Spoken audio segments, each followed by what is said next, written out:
ਸਤਨਾਮ ਸ਼੍ਰੀ ਵਾਹਿਗੁਰੂ ਸਾਹਿਬ JIO. ਬਾਣੀ ਗੁਰੂ ਗੁਰੂ ਹੈ ਬਾਣੀ, ਵਿੱਚ ਬਾਣੀ ਅੰਮ੍ਰਿਤ ਸਾਰੇ। ਗੁਰਬਾਣੀ ਕਹੈ ਸੇਵਕ ਜਨ ਮਾਨੈ, ਪ੍ਰਤੱਖ ਗੁਰੂ ਨਿਸਤਾਰੇ। ਪਰਮ ਸਨਮਾਨਯੋਗ ਗੁਰੂ ਰੂਪ ਗੁਰੂ ਖਾਲਸਾ ਸਾਧ ਸੰਗਤ ਜੀ, ਵਾਹਿਗੁਰੂ ਜੀ ਕਾ ਖਾਲਸਾ ਵਾਹਿਗੁਰੂ ਜੀ ਕੀ ਫਤਿਹ। ਚੱਲ ਰਹੇ ਲੜੀਵਾਰ ਪ੍ਰਸੰਗ ਧੰਨ ਸ਼੍ਰੀ ਗੁਰੂ ਅਮਰਦਾਸ ਸਾਹਿਬ ਜੀ ਮਹਾਰਾਜ ਜੀ ਦੇ ਅੱਜ ਆਪਾਂ ਅਧਿਆਏ 56ਵੇਂ ਦੇ ਦਰਸ਼ਨ ਕਰਨ ਲੱਗੇ ਹਾਂ ਜੀ। ਆਓ ਬੜੇ ਪਿਆਰ ਨਾਲ ਸਰਵਣ ਕਰੀਏ। ਸਤਿਗੁਰੂ ਜੀ ਨੇ ਪਰਉਪਕਾਰ ਵਾਸਤੇ ਉੱਤਮ ਤੀਰਥ ਦੀ ਰਚਨਾ ਕੀਤੀ। ਜਿਸ ਨੇ ਇਸ ਤੀਰਥ ਦੀ ਉਸਾਰੀ ਵਿੱਚ ਪ੍ਰੇਮ ਨਾਲ ਸੇਵਾ ਕੀਤੀ, ਉਹਨਾਂ ਸਭ ਨੂੰ ਗੁਰੂ ਜੀ ਨੇ ਨਿਹਾਲ ਕੀਤਾ। ਸਤਿਗੁਰੂ ਦੀ ਨਗਰੀ ਮੁਕਤੀ ਦਾ ਦਵਾਰਾ ਹੈ। ਜਿਹੜੇ ਪ੍ਰਤੀਤ ਕਰਕੇ ਇਸ ਤਰ੍ਹਾਂ ਕਾਰ ਸੇਵਾ ਕਰਦੇ ਹਨ, ਉਹਨਾਂ ਵਾਸਤੇ ਮੁਕਤੀ ਦਾ ਦਵਾਰ ਖੋਲ੍ਹ ਰੱਖਿਆ ਹੈ। ਜਿਵੇਂ ਜਿਵੇਂ ਬਖਸ਼ਿਸ਼ਾਂ ਕਰਦੇ ਹਨ, ਤਿਵੇਂ ਤਿਵੇਂ ਨਿਹਾਲ ਹੁੰਦੇ ਹਨ। ਸ਼੍ਰੀ ਗੁਰੂ ਅਮਰਦਾਸ ਜੀ ਇੱਕ ਕਲਪ ਬ੍ਰਿਛ ਸਮਾਨ ਹਨ।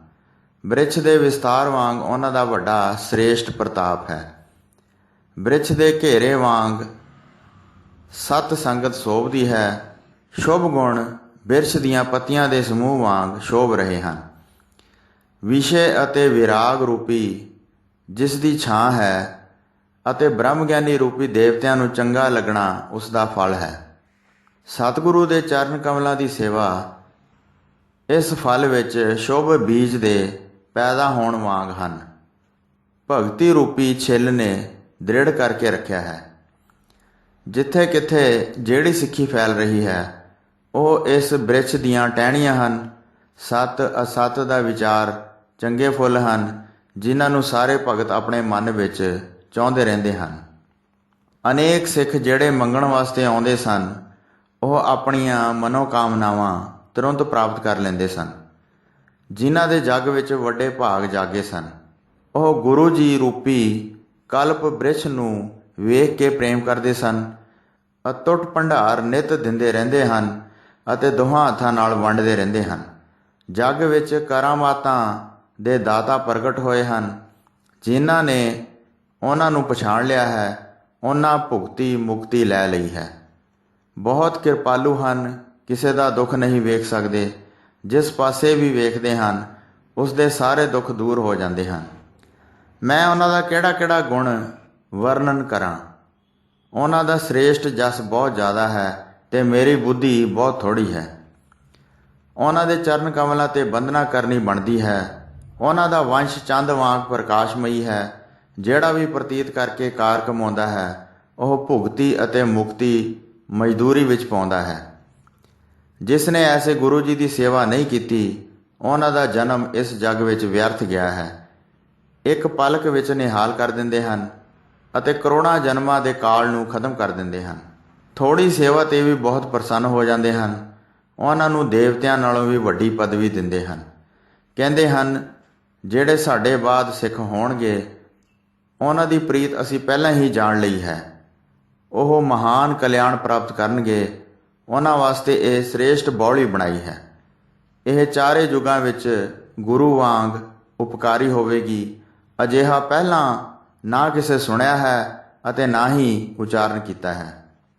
ਜਿਹੜਾ ਅਜਿਹੇ ਗੁਰੂ ਜੀ ਦਾ ਸਿਮਰਨ ਨਹੀਂ ਕਰਦਾ, ਉਸ ਵਰਗਾ ਜੱਗ ਵਿੱਚ ਹੋਰ ਕੋਈ ਮਾੜਾ ਨਹੀਂ ਹੈ। ਜਿਹੜੇ ਸਮੂਹ ਸਿੱਖ ਦਲ ਵਿੱਚ ਚਾਅ ਧਾਰਨ ਕਰਕੇ ਬਾਉਲੀ ਦੀ ਟਹਿਲ ਸੇਵਾ ਕਰਦੇ ਹਨ, ਸਦਾ ਹੀ ਬਹੁਤ ਮਨੁੱਖਾਂ ਦੀ ਭੀੜ ਲੱਗੀ ਰਹਿੰਦੀ ਹੈ। ਲੰਗਰ ਵਿੱਚ ਭੋਜਨ ਪਾਣੀ ਛਕਦੇ ਹਨ। ਬਹੁਤ ਸਿੱਖ ਲੰਗਰ ਤਿਆਰ ਕਰਦੇ ਹਨ ਅਤੇ ਅਨੇਕ ਸਿੱਖ ਅਨਾਜ ਆਦਿ ਲਿਆਉਂਦੇ ਹਨ। ਰਾਤ ਨੂੰ ਸਵੇਰ ਵਾਸਤੇ ਭੋਜਨ ਪਾਸ ਨਹੀਂ ਰੱਖਦੇ। ਓਨਾ ਹੀ ਲੈਂਦੇ ਹਨ ਜਿੰਨਾ ਸਿੱਖ ਖਾ ਲੈਂਦੇ ਹਨ। ਹਜ਼ਾਰਾਂ ਲੋਕਾਂ ਵਾਸਤੇ ਭੋਜਨ ਤਿਆਰ ਹੁੰਦਾ ਸੀ।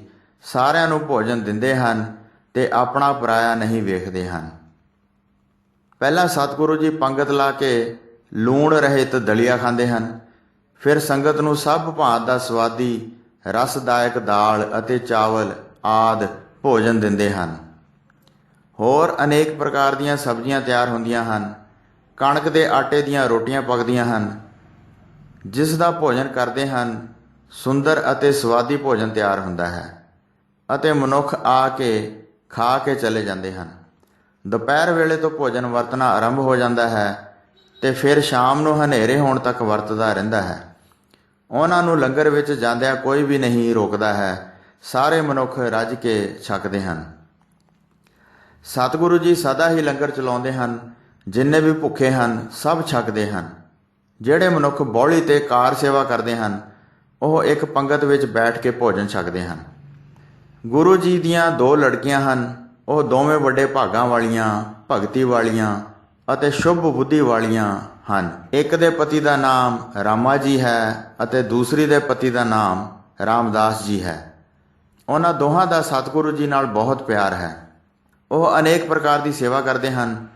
ਦੋਵੇਂ ਮਿਲ ਕੇ ਬੌਲੀ ਦੀ ਕਾਰ ਸੇਵਾ ਕਰਦੇ ਹਨ ਅਤੇ ਦੂਸਰਿਆਂ ਪਾਸੋਂ ਕਰਵਾਉਂਦੇ ਹਨ। ਸ਼੍ਰੀ ਰਾਮਦਾਸ ਜੀ ਸ਼ਾਮ ਨੂੰ ਸਾਰੇ ਟੋਕਰੇ ਇਕੱਠੇ ਕਰਕੇ ਇੱਕ ਥਾਂ ਤੇ ਰੱਖ ਦਿੰਦੇ ਹਨ। ਜਦ ਹੋਰ ਲੋਕ ਕਾਰ ਸੇਵਾ ਕਰਕੇ ਹਟ ਜਾਂਦੇ ਸਨ ਅਤੇ ਸਾਰੀਆਂ ਕਹੀਆਂ ਨੂੰ ਵੀ ਇੱਕ ਥਾਂ ਕਰਦੇ ਹਨ, ਫਿਰ ਬਾਅਦ ਵਿੱਚ ਉਹਨਾਂ ਨੂੰ ਸੰਭਾਲ ਕੇ ਰੱਖ ਦਿੰਦੇ ਹਨ। ਜਦ ਅਗਲੀ ਸਵੇਰ ਹੋਰ ਮਨੁੱਖ ਕਾਰ ਸੇਵਾ ਵਾਸਤੇ ਆਉਂਦੇ ਹਨ ਤਾਂ ਉਹਨਾਂ ਨੂੰ ਫਿਰ ਦੇ ਦਿੰਦੇ ਹਨ। ਕਾਰੀਗਰਾਂ ਦੇ ਵੀ ਸਾਰੇ ਹਥਿਆਰ ਅਤੇ ਔਜ਼ਾਰ ਉਸੇ ਰੀਤੀ ਨਾਲ ਸੰਭਾਲ ਕੇ ਰੱਖਦੇ ਹਨ। ਅਤ ਪ੍ਰਤੀਤ ਤੇ ਅਤ ਪ੍ਰੇਮ ਧਾਰ ਕੇ ਸ਼੍ਰੀ ਸਤਿਗੁਰੂ ਜੀ ਸੇਵਾ ਕਰਦੇ ਹਨ। ਉਸ ਤਰ੍ਹਾਂ ਹੀ ਦੂਸਰੇ ਰਾਮਾ ਜੀ ਵੀ ਬੌਲੀ ਦੀ ਕਾਰ ਸੇਵਾ ਵਿੱਚ ਲੱਗੇ ਹੋਏ ਹਨ। ਆਪ ਕਾਰ ਸੇਵਾ ਕਰਦੇ ਹਨ ਅਤੇ ਦੂਸਰਿਆਂ ਨੂੰ ਕਹਿ ਕੇ ਕਰਵਾਉਂਦੇ ਹਨ। ਸੇਵਾ ਵਿੱਚ ਲੱਗ ਕੇ ਕਦੀ ਆਲਸ ਨਹੀਂ ਕਰਦੇ। ਸਤਿਗੁਰੂ ਜੀ ਦੋਵਾਂ ਨੂੰ ਬਹੁਤ ਪਿਆਰ ਕਰਦੇ ਹਨ। ਉਹਨਾਂ ਨੂੰ ਆਪਣੇ ਭਗਤ ਜਾਣ ਕੇ ਹਿਰਦੇ ਵਿੱਚ ਧਾਰਨ ਕਰਦੇ ਹਨ। ਉਹਨਾਂ ਦੋਵਾਂ ਦੀ ਸੇਵਾ ਨੂੰ ਸਾਰੇ ਸਿੱਖ ਵੇਖਦੇ ਹਨ। ਬਾਅਦ ਵਿੱਚ ਆਪਸ ਵਿੱਚ ਗੱਲਬਾਤ ਕਰਦੇ ਹਨ। ਕੋਈ ਇੱਕ ਸਿੱਖ ਇਸ ਤਰ੍ਹਾਂ ਬਣਾ ਕੇ ਕਹਿੰਦਾ ਹੈ, ਭਾਈ ਰਾਮੇ ਜੀ ਨੂੰ ਗੁਰੂ ਜੀ ਜ਼ਿਆਦਾ ਪਿਆਰ ਕਰਦੇ ਹਨ। ਉਸ ਨੂੰ ਹੀ ਆਪਣੀ ਗੱਦੀ ਉੱਤੇ ਬਿਠਾਉਣਗੇ। ਭਾਈ ਰਾਮਾ ਹੀ ਜਗਤ ਦੀ ਗੁਰਿਆਈ ਲਵੇਗਾ। ਉਹ ਦਿਨ ਰਾਤ ਆਗਿਆ ਵਿੱਚ ਚੱਲਦਾ ਹੈ ਅਤੇ ਸੇਵਾ ਕਰਦਿਆਂ ਕਦੀ ਵੀ ਆਲਸ ਨਹੀਂ ਕਰਦਾ। ਦੂਸਰੇ ਸਿੱਖ ਵੇਖ ਕੇ ਕਹਿੰਦੇ ਹਨ, ਰਾਮਦਾਸ ਜੀ ਗੁਰਿਆਈ ਪਾਉਣਗੇ। ਉਹਨਾਂ ਉੱਤੇ ਗੁਰੂ ਜੀ ਦੀ ਖੁਸ਼ੀ ਬਹੁਤ ਜ਼ਿਆਦਾ ਹੈ। ਉਹਨਾਂ ਦੇ ਹਿਰਦੇ ਸਦਾ ਗਰੀਬੀ ਵਸਦੀ ਹੈ। ਕਦੇ ਵੀ ਕਿਸੇ ਨੂੰ ਆਪ ਨਹੀਂ ਜਣਾਉਂਦੇ ਹਨ। ਦਿਨ ਰਾਤ ਅਤ ਸੇਵਾ ਵਿੱਚ ਲੱਗੇ ਰਹਿੰਦੇ ਹਨ। ਇਹਨਾਂ ਵੱਲ ਵੇਖ ਕੇ ਗੁਰੂ ਜੀ ਬਹੁਤ ਪ੍ਰਸੰਨ ਹੁੰਦੇ ਹਨ। ਸੇਵਾ ਦੇ ਵਸ ਵਿੱਚ ਹੀ ਆਪਣਾ ਧਰਮ ਧਾਰਨ ਕਰਦੇ ਹਨ। ਇਸ ਤਰ੍ਹਾਂ ਆਪਸ ਵਿੱਚ ਚਰਚਾ ਕਰਦੇ ਰਹਿੰਦੇ ਹਨ। ਦੋਵਾਂ ਦੇ ਹਿੱਤ ਦੀ ਗੱਲ ਕਰਦੇ ਹਨ। ਪਰ ਉੱਥੇ ਜਿਹੜੇ ਮਹਾਨ ਪੁਰਾਣੇ ਸਿੱਖ ਹਨ ਉਹ ਸਤਿਗੁਰੂ ਜੀ ਦੇ ਹਿਰਦੇ ਦੇ ਭੇਦ ਨੂੰ ਜਾਣਦੇ ਹਨ। ਪੁਰਾਣੇ ਮਹਾਨ ਸਿੱਖ ਇਹ ਕਹਿੰਦੇ ਹਨ, ਗਰੀਬੀ ਵੇਖੀ ਹੈ, ਸੁਭਾਅ ਹਰ ਇੱਕ ਨੂੰ ਪ੍ਰੇਮ ਕਰਨ ਵਾਲਾ ਹੈ। ਹਿਰਦੇ ਵਿੱਚ ਪ੍ਰੇਮ ਧਾਰ ਕੇ ਗੁਰੂ ਜੀ ਤੇ ਪੂਰਨ ਭਰੋਸਾ ਕਰਦੇ ਹਨ। ਧੀਰਜ, ਖਿਮਾ ਆਦਿ ਸਾਰੇ ਗੁਣ ਮੌਜੂਦ ਹਨ, ਜਿਨ੍ਹਾਂ ਨੂੰ ਵੇਖ ਕੇ ਸਤਿਗੁਰੂ ਜੀ ਬਹੁਤ ਪ੍ਰਸੰਨ ਹੁੰਦੇ ਹਨ। ਇਹ ਸਾਰੇ ਗੁਣ ਅਸੀਂ ਰਾਮਦਾਸ ਜੀ ਵਿੱਚ ਵੇਖਦੇ ਹਾਂ। ਇਸ ਕਰਕੇ ਬਾਅਦ ਵਿੱਚ ਇਹੀ ਗੁਰੂ ਜੀ ਹੋਣਗੇ। ਅਸੀਂ ਗੁਰੂ ਜੀ ਦੀ ਪ੍ਰਸੰਨਤਾ ਨੂੰ ਵੇਖਦੇ ਹਾਂ। ਉਹ ਸਦਾ ਹੀ ਇਹਨਾਂ ਨੂੰ ਜ਼ਿਆਦਾ ਪਿਆਰ ਕਰਦੇ ਹਨ। ਸਿੱਖ ਸੰਗਤ ਇਸ ਤਰ੍ਹਾਂ ਅਨੁਮਾਨ ਲਾਉਂਦੀ ਹੈ ਅਤੇ ਹਿਰਦੇ ਵਿੱਚ ਉਹਨਾਂ ਵੱਡਾ ਸੰਦੇਹ ਧਾਰਨ ਕੀਤਾ ਹੋਇਆ ਹੈ। ਇੱਕ ਦਿਨ ਸਿੱਖਾਂ ਦੀ ਇੱਕ ਭੀੜ ਗੁਰੂ ਜੀ ਦੇ ਦਰਸ਼ਨ ਕਰਨ ਵਾਸਤੇ ਉਹਨਾਂ ਦੇ ਪਾਸ ਗਈ। ਉਹਨਾਂ ਵਿੱਚ ਕਈ ਮੁਖੀ ਸਿੱਖ ਵੀ ਸਨ।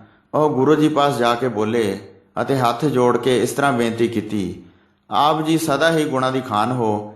ਕਿਸ ਨਾਲ ਆਪ ਜੀ ਦਾ ਪਿਆਰ ਨਹੀਂ ਹੈ। ਆਪ ਸਦਾ ਹੀ ਆਪਣੇ ਸੇਵਕਾਂ ਦੇ ਵਸ ਵਿੱਚ ਰਹਿੰਦੇ ਹੋ। ਸ਼੍ਰੀ ਗੁਰੂ ਨਾਨਕ ਦੇਵ ਸਾਹਿਬ ਜੀ ਮਹਾਰਾਜ ਨੇ ਆਪਣੇ ਪੁੱਤਰਾਂ ਨੂੰ ਛੱਡ ਕੇ ਇੱਕ ਸੇਵਕ ਨੂੰ ਆਪਣੇ ਥਾਂ ਗੱਦੀ ਤੇ ਬਿਠਾਇਆ ਸੀ। ਉਸ ਤਰ੍ਹਾਂ ਹੀ ਸ਼੍ਰੀ ਗੁਰੂ ਅੰਗਦ ਦੇਵ ਸਾਹਿਬ ਜੀ ਨੇ ਸੇਵਾ ਦੇ ਵਸ ਹੋ ਕੇ ਤੁਹਾਨੂੰ ਜਗਤ ਦਾ ਗੁਰਦੇਵ ਬਣਾਇਆ ਹੈ। ਆਪਣੇ ਅਨੁਸਾਰ ਆਪਣੇ ਪੁੱਤਰਾਂ ਨੂੰ ਨਾ ਜਾਣਿਆ, ਨਾ ਜਰੇ ਜਾਣ ਵਾਲੇ ਨੂੰ ਜਰਨ ਵਾਲੇ ਨੇ ਉਹਨਾਂ ਨੂੰ ਗੁਣਹੀਣ ਪਛਾਣਿਆ। ਉਸ ਤਰ੍ਹਾਂ ਦਾ ਹੀ ਉਹਨਾਂ ਦਾ ਸੁਭਾਅ ਜਾਣਿਆ ਹੈ। ਤੁਸੀਂ ਵੀ ਦਾਸਾਂ ਦੇ ਵਸ ਰਹਿਣਾ ਪ੍ਰਣ ਕੀਤਾ ਹੋਇਆ ਹੈ। ਆਪ ਜੀ ਦੇ ਜਿਹੜੇ ਦੋਵੇਂ ਸੰਬੰਧੀ ਜਵਾਈ ਹਨ ਉਹ ਆਪ ਜੀ ਦੇ ਉੱਤਮ ਸੇਵਕ ਵੀ ਹਨ। ਦੋਵੇਂ ਬਹੁਤ ਸੇਵਾ ਕਰਦੇ ਹਨ। ਹਰ ਸਮੇਂ ਬਹੁਤ ਕਮਾਈ ਕਮਾਉਂਦੇ ਹਨ। ਗੁਰੂ ਸੰਗਤ ਦੀ ਸੇਵਾ ਕਰਦੇ ਹਨ ਅਤੇ ਬੌਲੀ ਦੀ ਕਾਰ ਸੇਵਾ ਹਿੱਤ ਮੰਨ ਕੇ ਕਰਦੇ ਹਨ। ਸਭ ਤਰ੍ਹਾਂ ਨਾਲ ਉਹ ਤੁਹਾਡੇ ਵਾਸਤੇ ਬਰਾਬਰ ਹਨ। ਫਿਰ ਵੀ ਸਾਨੂੰ ਸਾਰਿਆਂ ਨੂੰ ਇੱਕ ਸੰਦੇਹ ਹੈ। ਸਤਿਗੁਰੂ ਪੂਰਨ ਸਰਬ ਸਮਾਨ ਹੈ। ਸਭ ਉੱਤੇ ਇੱਕੋ ਹੀ ਬ੍ਰਹਮ ਗਿਆਨ ਦੀ ਦ੍ਰਿਸ਼ਟੀ ਹੈ। ਅਸੀਂ ਇੱਕ ਦੂਸਰੇ ਨਾਲ ਵਾਦ ਵਿਵਾਦ ਇਸ ਕਰਕੇ ਕਰਦੇ ਹਾਂ ਕਿ ਸਾਨੂੰ ਦੋਵੇਂ ਇੱਕੋ ਜਿਹੇ ਦਿਖਾਈ ਦਿੰਦੇ ਹਨ। ਤੁਸੀਂ ਦੋਹਾਂ ਉੱਤੇ ਕਿਰਪਾ ਦ੍ਰਿਸ਼ਟੀ ਧਾਰਨ ਕੀਤੀ ਹੋਈ ਹੈ ਅਤੇ ਦੋਹਾਂ ਨੂੰ ਇੱਕ ਸਮਾਨ ਪਿਆਰ ਕਰਦੇ ਹੋ। ਫਿਰ ਵੀ ਕਦੀ-ਕਦੀ ਸਾਨੂੰ ਇਸ ਤਰ੍ਹਾਂ ਵਿਖਾਈ ਦਿੰਦਾ ਹੈ ਕਿ ਜਿਵੇਂ ਆਪ ਜੀ ਸ਼੍ਰੀ ਰਾਮਦਾਸ ਜੀ ਨੂੰ ਜ਼ਿਆਦਾ ਪਿਆਰ ਕਰਦੇ ਹੋ, ਉਹ ਵੀ ਬਹੁਤ ਸੇਵਾ ਕਰਦੇ ਹਨ, ਰਾਤ ਦਿਨ ਸੇਵਾ ਵਿੱਚ ਜੁਟੇ ਰਹਿੰਦੇ ਹਨ। ਇਹਨਾਂ ਦੋਵਾਂ ਵਿੱਚ ਕਿਹੜਾ ਉੱਤਮ ਅਤੇ ਸ੍ਰੇਸ਼ਟ ਹੈ ਜਿਹੜਾ ਆਪਣੇ ਵੰਸ਼ ਨੂੰ ਰੌਸ਼ਨ ਕਰੇਗਾ? ਆਪ ਜੀ ਦਾ ਪ੍ਰੇਮ ਕਿਸ ਵਿੱਚ ਘੱਟ ਵੱਧ ਹੈ? ਇਸ ਬਾਰੇ ਸਾਰੇ ਸਿੱਖ ਸੇਵਕ ਕਿਸ ਤਰ੍ਹਾਂ ਜਾਣਨਗੇ? ਆਪ ਜੀ ਦੇ ਕਹਿਣ ਉੱਤੇ ਪਛਾਣ ਲੈਣਗੇ ਅਤੇ ਸਿੱਖਾਂ ਦੇ ਵਾਦ ਵਿਵਾਦ ਦੇ ਸਾਰੇ ਸੰਦੇਹ ਦੂਰ ਹੋ ਜਾਣਗੇ। ਕਿਰਪਾ ਕਰੋ, ਸਾਰਿਆਂ ਨੇ ਚਾਹ ਕੇ ਪੁੱਛਿਆ ਹੈ। ਆਪ ਪਵਿੱਤਰ ਬਚਨ ਸੁਣਾਓ, ਭਾਵ ਸਾਡੇ ਇਸ ਪ੍ਰਸ਼ਨ ਦਾ ਪਵਿੱਤਰ ਉੱਤਰ ਸੁਣਾਓ। ਤਦ ਸਿੱਖਾਂ ਪਾਸੋਂ ਇਹ ਸੁਣ ਕੇ ਸਤਿਗੁਰੂ ਜੀ, ਜਿਹੜੇ ਸਾਰਿਆਂ ਦੇ ਮਨਾਂ ਦੀਆਂ ਗੱਲਾਂ ਜਾਣਦੇ ਸਨ ਅਤੇ ਜਿਹੜੇ ਹਰ ਸਮੇਂ ਆਪਣੇ ਦਾਸਾਂ ਨੂੰ ਸੁੱਖ ਦਿੰਦੇ ਸਨ, ਉੱਤਰ ਦੇਣ ਵਾਸਤੇ ਤਿਆਰ ਹੋ ਗਏ। ਸੋ ਸਾਧ ਸੰਗਤ ਜੀ, ਇੱਥੇ ਪਹਿਲੀ ਰਾਸ ਦਾ 56ਵਾਂ ਅਧਿਆਇ ਸਮਾਪਤ ਹੁੰਦਾ ਹੈ। ਵਾਹਿਗੁਰੂ ਜੀ ਕਾ ਖਾਲਸਾ, ਵਾਹਿਗੁਰੂ ਜੀ ਕੀ ਫਤਿਹ।